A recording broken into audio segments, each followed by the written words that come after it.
Hey, everybody. You're ready. Yeah, we're ready. We're on. We're on, baby. We hit the button. Yes. Chris, you got the camera running.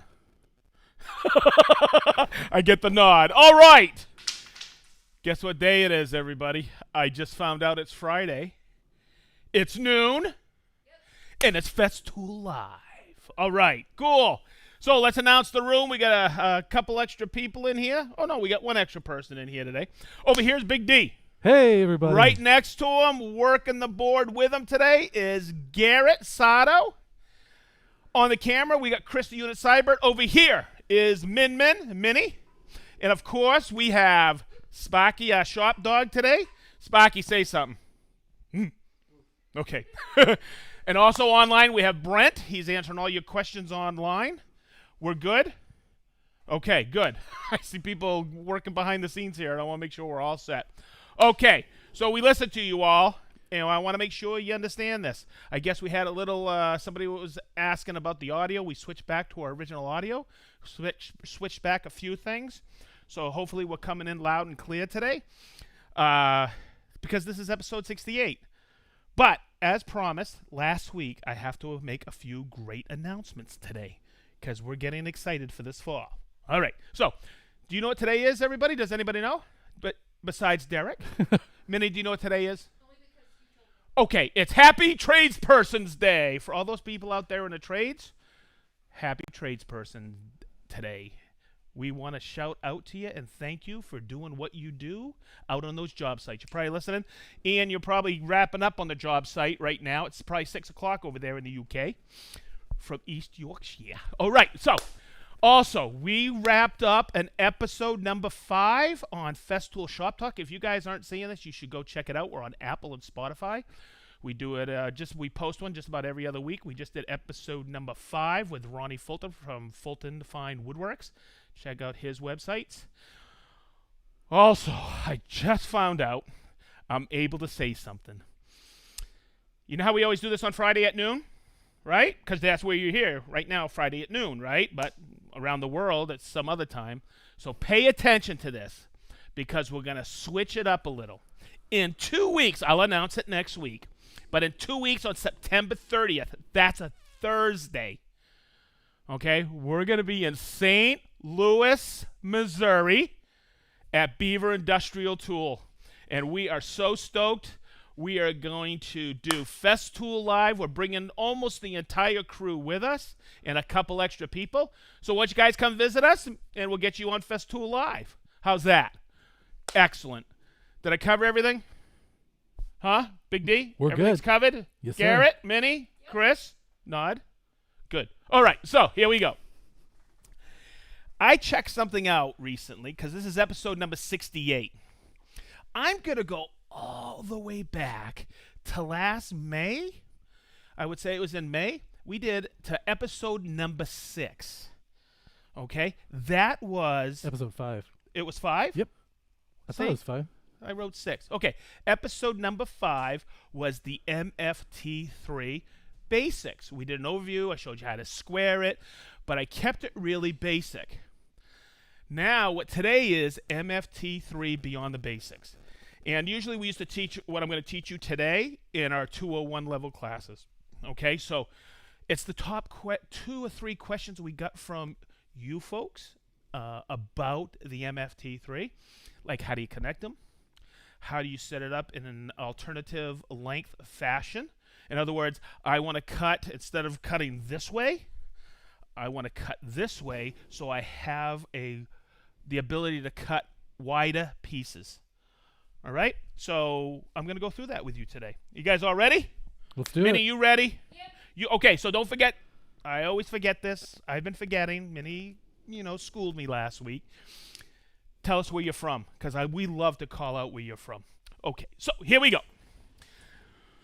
So, you know how we set up the MFT like this, in this fashion? Okay, it's really stout. This, we call it our crosscut station or routing station. Okay, we usually set it up against these factory set stops here and here. And this came about, somebody messaged me on Instagram and said, Sedge, I don't have factory set stops.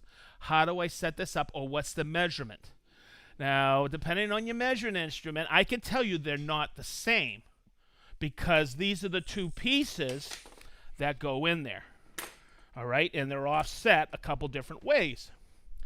I could tell you that this measurement from the front, okay, is 189 millimeters, okay, and this one is 207 when I measure up against this aluminum extrusion. And that is confusing. Well, what I'm going to do today is I'm going to capture two things in one. Instead of setting it on the factory set stops, I'm going to do that in a few minutes. Okay, if we look over here, let's check this one out. See this? I grabbed this from quality, and there's no stops in there. Okay, I don't need stops. In fact, my home shop, I don't use stops. Okay, it's very simple to set up. So what I'm going to do is when I say I'm going to kill two birds with one stone, is I'm going to set it up this way, and you'll get the gist of it. If you don't have stops, you can set it up this way. Follow me? Hi, hi, hi. Okay, so your crosscut capacity is 700 millimeters this way. Okay, in Imperial, it's 27 and 9/16. Okay, I'm going to show you how to set it up this way. And if you have a track saw, you probably have the 1400 rail. Okay, so what I'm going to do is completely different than I showed you before. I'm automatically going to put this hinged FS rail connector part right here, but I'm going to feed it in here so it's this way. Okay, now I'm going to point this out every time I set up an MFT. I'm going to point out this knob and this knob because these are what anchor it to the MFT. This is vital. So what I'm going to do is I'm going to take it like this, and I'm going to bring it in here like this, and I'm going to slide it on. Now, I've seen this all over YouTube, the internet, wherever, okay, that people have dogs, right? Okay, we have these dogs. They're part of our clamping elements. And they set up their MFT because we know that these are bored at perfect 90 grid. All right, but I'm going to use this. I want to show you this. This is MDF. This wears out over time. So I want you to see, look, there's wiggle room in here. And just about, you may get dogs out there, off-market dogs, that don't have a lot of wiggle room. Well, guess what? Over time, they will. Because they don't wear, the dogs don't wear, this wears. So what I want to do is I want to show you how to truly square this again today. What I'm going to do is I'm just going to use these dogs as a quick reference. And then, but I'm not going to guarantee it, or I don't guarantee it square. All right, so come down here, Chris, so we get this. First thing I'm going to do is I'm going to lock this knob right here, because this knob anchors it to that aluminum extrusion. And then I'm going to lock it down, because that just holds that right there. I'm up against the dogs, and I'm going to grab this piece right here. Woo! How's everybody doing today out there? Good? Got plans for the weekend? Whoop, whoop, whoop. All right, so I'm going to slide this one in. Okay, and look, I'm going to bring it up against the dog. I'm going to make sure my pin is in there. Okay, and I'm going to lock it right here. See that? That's so important. And I'm going to lock it. So now it's not going to move. Then what I'm going to do is I'm going to bring this up ever so slightly in the pin. I'm going to take these dogs out. I'm going to grab my angle unit. Now, on episode number 5, MFT, you'll be able to see and go through the squaring process if I'm going too fast today. But I'm going to take this and anchor it here. But more important, see this knob? If you go into squaring it, look, there's movement in there. You're not going to have a square cut. So I always tighten that. I'm going to put my rail on, just like this. And I'm going to slide that right under there, just like this, and lock it in. I'll take it down like this, okay? But always make sure that pin is in there, and I press down. There's no movement in here once you have weight on there. Okay, let's make sure you get yourself a good square. All right, and let's check this out. I bring that tall tongue in there, and I look at that. Okay, now my eyes, and especially with this light, I don't like to use my eyes. I like to use Post-it notes, because Post-it notes, I can guarantee that there's no movement in here, that that's tight there and that's tight there. Let's just check it out. See how that's tight and that's tight? So I know it's square. But if it wasn't, hopefully you remember this, everybody. I'm going to loosen it here. I'm going to make sure that pin is down at 90 in the bottom of the detent. I'll bring this over. This is my rail clamp. This is an imperative piece because you can have it all locked down, but if you have deflection out here, this eliminates the deflection of the fence.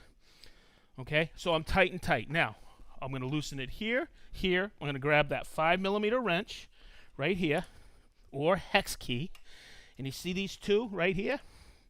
I'm going to loosen them up. Don't have to over loosen them. And look, I'm in 0. I press down. This is spring loaded. I press down so I'm at the very bottom. And then look at the movement I have at 0. And then I'll take it in and bring it in. Then I'll come back here and tighten it up and tighten it up. Cool? So that's how you do it. All right, good. Now, the only thing I'm going to suggest is if you're using Post-it notes, whoop, whoop, whoop, whoop, whoop, make sure you don't use the sticky side down. Hey, Mo! Ask him how he knows. So, that is such a common question. Now, what you can do is say I have a really wide piece I got to cross-cut. Okay? You need support for that, right? Okay? Yes, everybody asks, how do I connect rails? So there you go. Minnie, that question there is I don't know because I don't have a CS70 here. Okay? Somebody's asking, hey, can I connect an MFT to my CS70? I don't think you can connect it, but if you have a CS70, it's the same height as your MFT. You have adjustability there. Okay? So there you go. Now, let's do this. What if, and this stems from a question people used to ask all the time when they would see us in training set up an MFT properly. Hey, I need an extra table for support. Okay? Should I get an MFT 3 or an MFT basic? And I will always suggest an MFT 3. Hear me out on this as I take this apart. The MFT 3 comes with all the hardware. And as I break this apart, I'm going to set it up again, but I'm going to set it up this way. I'm just going to take this off, take it apart. I'll reset it. It just takes a couple of minutes. It doesn't take that long. Okay, so let's go over the math. Here in the United States, all right, I want to qualify that. The difference between an MFT Basic and an MFT 3 is about $120. Okay, but when you do the math, you get a rail, a 1080 rail. And you can look that up in the U.S. catalog, and I think that's about $110. Okay, and you get extra aluminum extrusion, an extra fence. You get an extra rail unit. And I'm going to tell you, this is where people used to say, well, I don't know, man. That's a lot of extra stuff. But here's the important part. I'm going to show you why this is the extra one is important and why this aluminum extrusion is important. But you also get an extra one of these. And this here is your repeatable stop. Okay, and I'll show you why that's important. I'm going to grab the one I had here earlier. I probably put it away. Yes, I did. I always have plenty extras. So when you do the math, it's a great investment, that extra 120, because here I'm going to show you today why. But it'll make sense when I'm finished doing the second setup. Hear me out. Okay, so these are rail connectors. I'm sorry. Woo! Timeout. These are rail connectors. And in the, I forget which one. Do you know which Tracksaw Basics is? I think that's 4, right? 4 or whatever. An early episode, I showed you how to connect rails. Look at the difference in thickness. This is your MFT3 connector. Okay? It's much thicker. There's too much play in here, so they don't work. You need 2. I'll always say this, and I'm going to show you a killer setup with this. Say I need repeatability. Say I'm doing something that, and I'll just break this out, that's 2,400 millimeter tall. Watch. Let's do the imperial of that. Excuse me, 2,400 millimeter tall. Let's bring that tape out. I love teaching imperial versus metric. If it's 2400, oh my God, look at that. It's 94.5. I'm doing tall cabinets for a built-in wall unit, and I need to cut 10 pieces at 2400 millimeter. Okay? So I need to have that repeatability now, don't I? You're not going to do it with one MFT, are you? Somebody once came to a class once and said this. Oh, I could put another one here and set a stop in here like this. Okay, and I can have repeatability. No, look. There's 90, there's 2400, there's 2300, there's 26. Okay? You have to anchor this to this. Whew. Man, this is taking a lot out of me today, guys. All right. I'm moving around too much. So these are the repeatable stops. Now, if I'm banging these together and doing a tight to tight like this, okay, just like this, it slides in here like this, watch. You take a 4 millimeter hex and you put 2 in here and 2 in here. You do the same over here. Whoop, whoop, whoop, whoop. Let me do that here. You guys get the gist of this, right? You put 2 and 2 of those hexes and you're good to go, right? Okay, now, this is where this piece comes into play. Because if I tighten 2 and bring it in and tighten the other 2, just like this. Garrett, could you come over here and help me feed this? Just go with a little push. There you go. Okay, so if I did this, and you see how... Thank you, Garrett. You don't have room for that. And you need that to knock out deflection. So this is what I do. I'm going to loosen 2 and 2. It just takes a couple of seconds. And I only tighten 1 to leave the gap I need for this. So what I'm going to do is I'll take it and I'll move it out like this just for a second. I'll come back here like this. Man, I'm getting a workout today.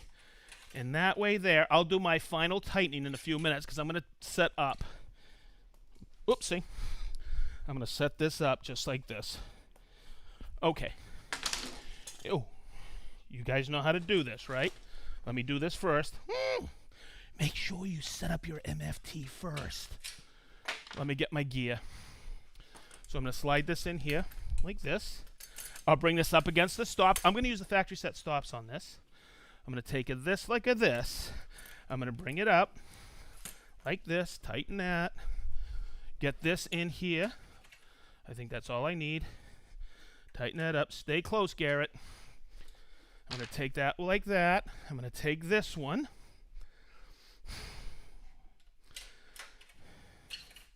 I'm going to take this out just for a second so I can feed this one in because this steel key's got to go all the way in to this stop, just like this.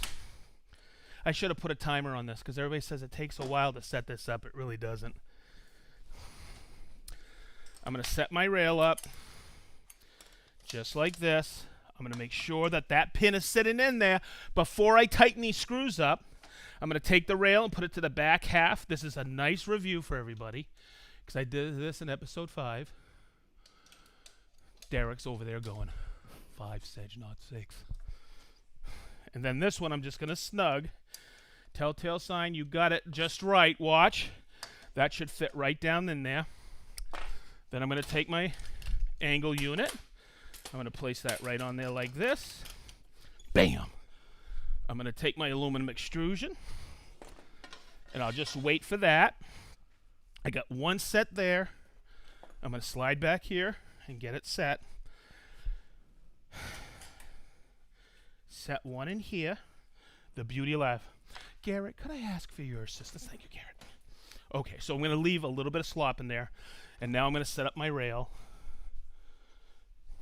I hope you're all following this. The nice thing is you can slow this down and review it afterwards. Okay, but when I slide this in, just like this, okay, I'm not going to put a lot of pressure. I'm just going to tighten it up, make sure everything's tight. I want to make sure I have the right amount of spacing in there so I can move this just a little bit more. Just like this, and now I have the ability to lock this down. So I don't have deflection. And what I'm going to do is just move that in, move it over so slightly. And Chris, if we can get in here, see how we have the gap? I'm going to lock it in. I just use 1 in 1, so I have the gap. I figured this one out probably about 12 years ago when I had that situation of really tall uprights. And I needed to make it happen because I needed repeatability. So if I slide, and I'm going to bring this in here so you see this, because I want to show you how this is the system. See how I slide this in here? And let's take that measurement from here to here. And I'm just going to bring it really rough, but from here to here, I only have about 1,050 millimeters. But I need what? 2,400 all the way out here, right? So how do I do that? This is why when you get your MFT, get the whole Monty, the full Monty, because you have an angle unit here and here. And here is where I don't want you to get analysis from paralysis. This does not have to be in perfect line with this. The only thing you're doing with this is to have that stop. Okay, so I could actually flip it around like this. See, look. And now I have that stop, right? I just move this ever so slightly forward. And I could take that out like this, tighten it up, and bring it all the way out, just like this. So now you have that extra stop so you can maximize your cross-cut lengths all the way out so you can maximize that sheet of plywood. Did that make sense? You got that extra repeatable stop, but once again, you have to connect them to make sure there's no movement at all. Whew! Everybody doing good? Yep. Good. So, what you can do is on this side, yeah, you can lock them together, but this is just for support. All my accuracy and repeatability is going to be this way. So I could just use this as my off-fall. But what else you can do, and hopefully everybody sees this, is I'm just going to move this out of the way really quick. I'm going to get this out of the way. Sparky, don't move. You're doing good. Okay. Is you don't have to go and get a whole MFT. You know the work center, right? This unit is the additional table. You get it when you get the full work center, but you can also get these separately. Correct, Garrett? Good. I always got to check with Garrett. And I can have that just like that. I just tilt it in, and it goes right together. Absolutely perfect. And now this is my support table. Whew! I hope that made sense. Oh, one of the things I wanted to point out, I grabbed this one. Remember, it's a system. See, you have that nut here. Where's this from? Does anybody know? Besides these guys. You probably do because you probably have them for your Capex and the stand and your extensions.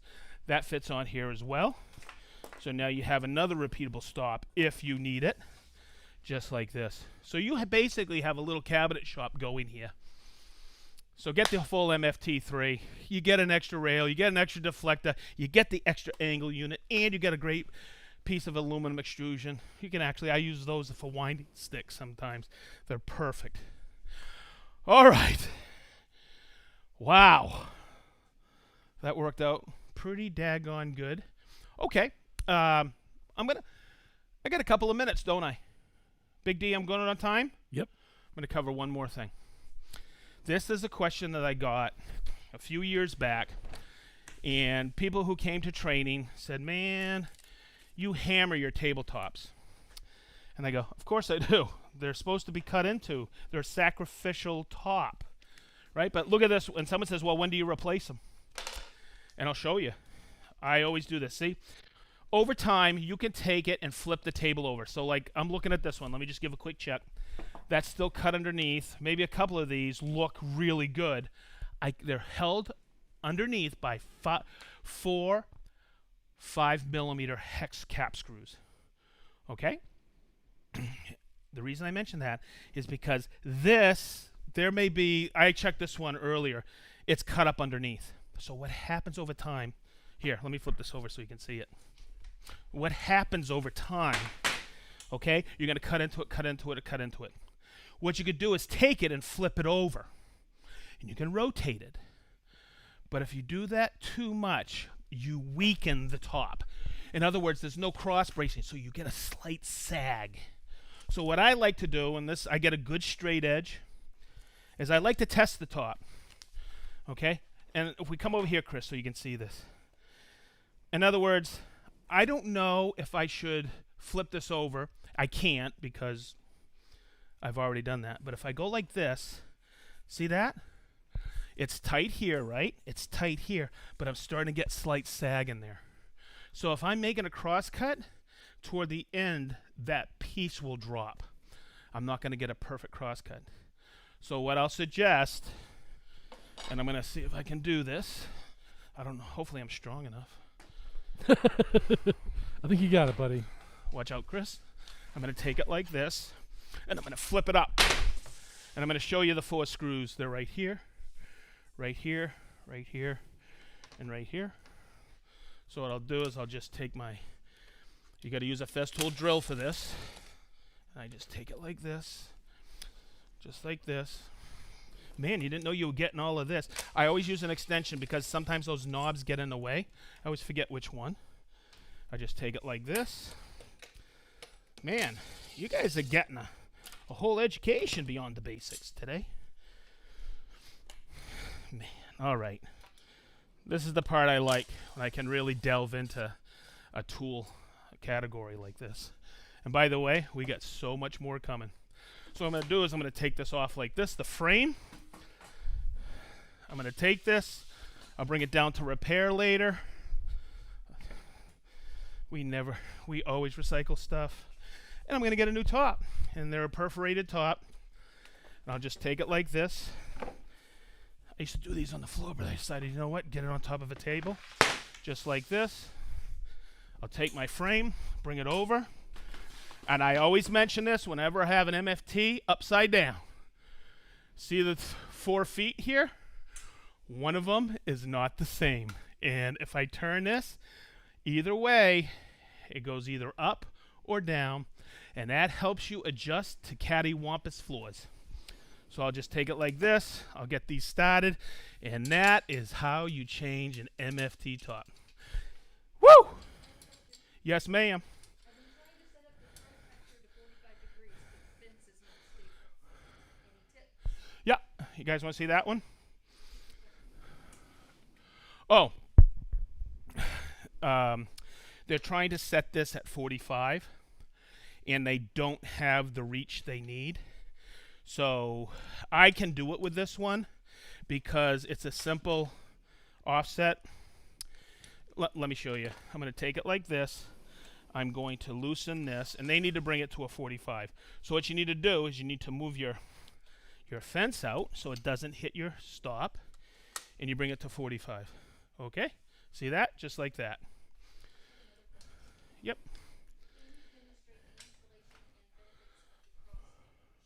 I could show you the benefits of it. See how I can get that stable like that? And that's what's happening, and I'll show you the fix for that. I've already fixed this. Okay?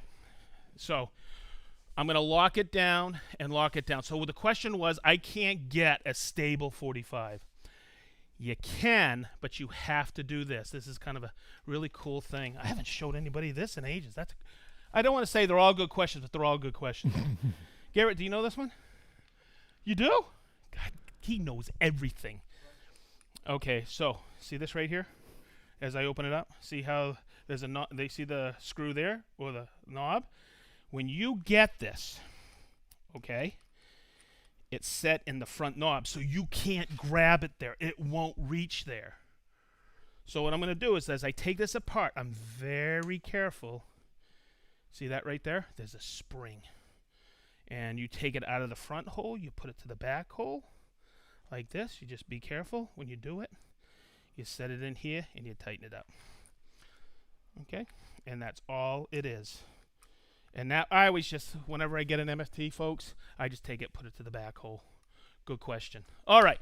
So I thought of this, and I'll show you the piece of paper that comes with the cross members. is very thorough. Okay, it's very easy to put together. Okay, but what the cross members are, and I want to get the right MFT set up here. Okay, so I always use, when I use an MFT, 99%, no, for me, 100% of the time, I'm using it like this. It's really stable.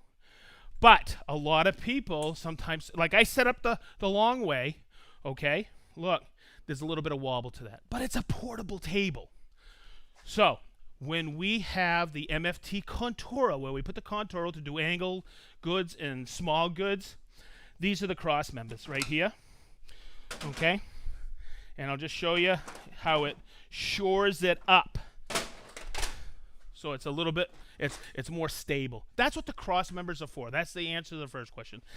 The answer to the second question is, how do you set them up? Well, I'll show you. And this is what I want to make sure I show you. Chris, could we get down in here? There's a bracket that you install. You feed the screw in here, okay, and you lock this bracket in. But this is the mistake I made the first time I installed these. I installed the brackets this way. And the other important thing to remember is this.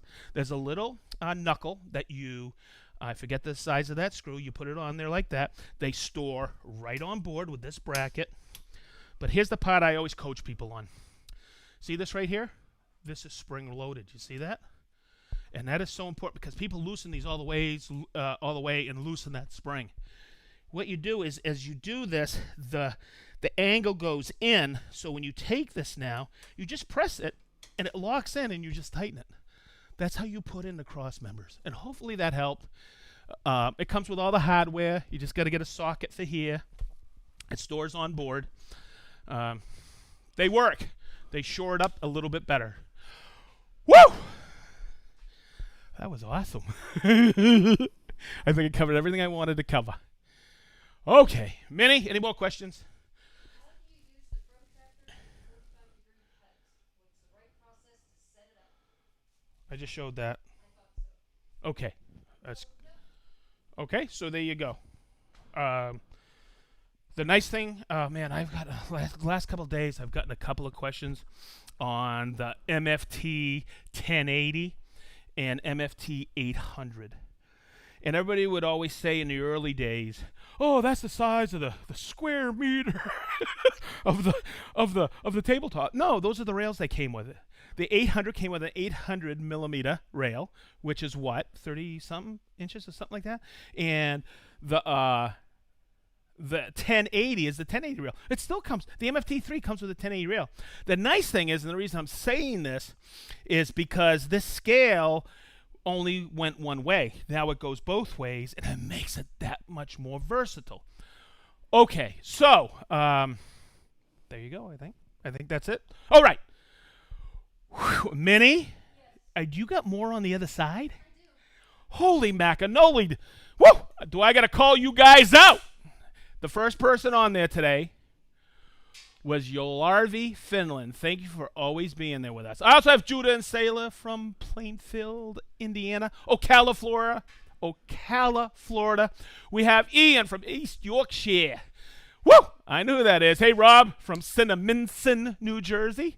Latavia's out there today. The Netherlands, you're always there. Tom and Kelly from Eatonton, Georgia, you're always there. St. Louis, Missouri, here we come. You're there. Hopefully you show up. We're going to have a heck of a time. We get so much cool stuff planned. Haverhill, Mass. Guys, hey, everybody in the room, pay attention to that. You see it? See this word right here? Chris, pull over here. See this? Okay. It's not Haverhill. It's Haverhill. Okay, good. See? Flatlanders call it Haverhill. All right, good. All right, so there you go. Steve from Nashville, Tennessee. County Mayo Island. Whitestone, New York. Wolfgang from Vienna, Austria. How you doing, Wolfgang?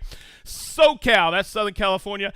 Gordon, you're always there from Edinburgh, Scotland. Thank you. Boucherville, Quebec, you're always there. Warren from Batavia, you're always there. Tynesboro, Mass. Yes.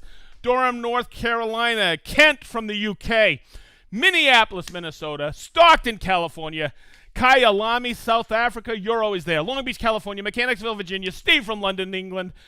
Greeley, Colorado. Paris, Tennessee. Rhode Island. Peak District, England. DIY Woodworking Club in Kingman, Arizona. You're always there. Zionsville, Indiana. You're always there. Germany. Germany. You're always, always, always there. Albuquerque, New Mexico. Avon, Indiana. Stephanie, how you doing from Montreal? Nederland. Is that the Netherlands or Nederland? Minnie's not sure. Eden, New York. Wolfsburg, Germany. Bloomington, Indiana. Go IU. Castle Rock, Colorado. Hey, I know where that is. That's a really cool place. Adam from Union, Maine. Woo! Maine. Mebane, North Carolina. Santa Cruz, California. Denver, Colorado. Quinn Creek, Arizona. Portugal. We've had Portugal before? Yep. Awesome. Jerusalem, Israel. Wollongong, Australia. Hey, I know that place. Salt Lake City, and that would be Utah, Minnie? Okay. Which? It's Salt Lake City, Florida.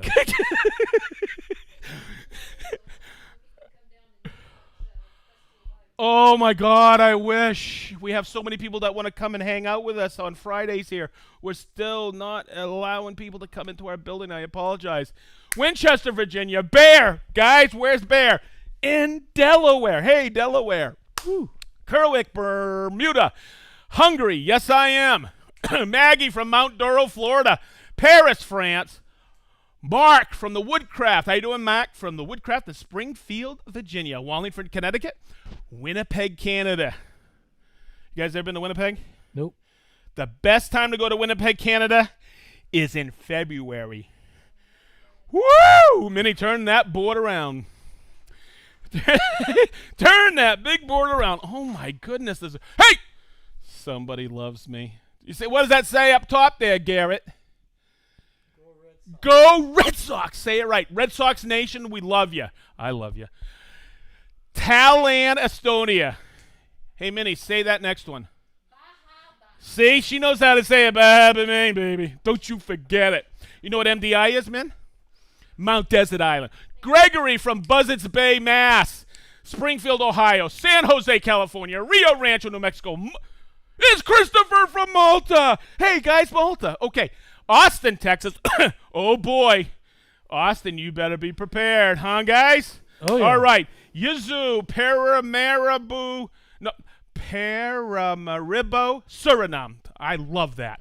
We have Toronto, Canada, Del Cobb, Illinois, Quartz Hill, California. Chris, how are your hands getting, man? I keep going, huh? Lincoln, Nebraska, Mississauga, Ontario,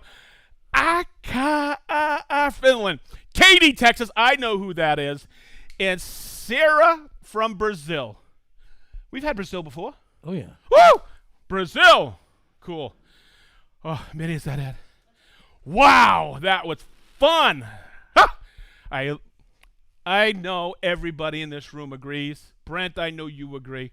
This is about the best hour at Festool, North America, all week long. We love you. That's episode 68. Next week, do we have a wicked episode planned? And the week after, where are we, Minnie? Yes, Beaver Industrial Supply in St. Louis, Missouri. Here we come, St. Louis. Hey, do they have a baseball team there? Ooh, that was bad. All right. Woo! Okay, everybody. Oh, we have Petar from Serbia. Thank you, Petar. Minnie keeps writing on there. Okay, Big D, Garrett, this is a wrap for Chris, Minnie, and Brent online. We love you. Thanks for tuning in. We'll see you next week.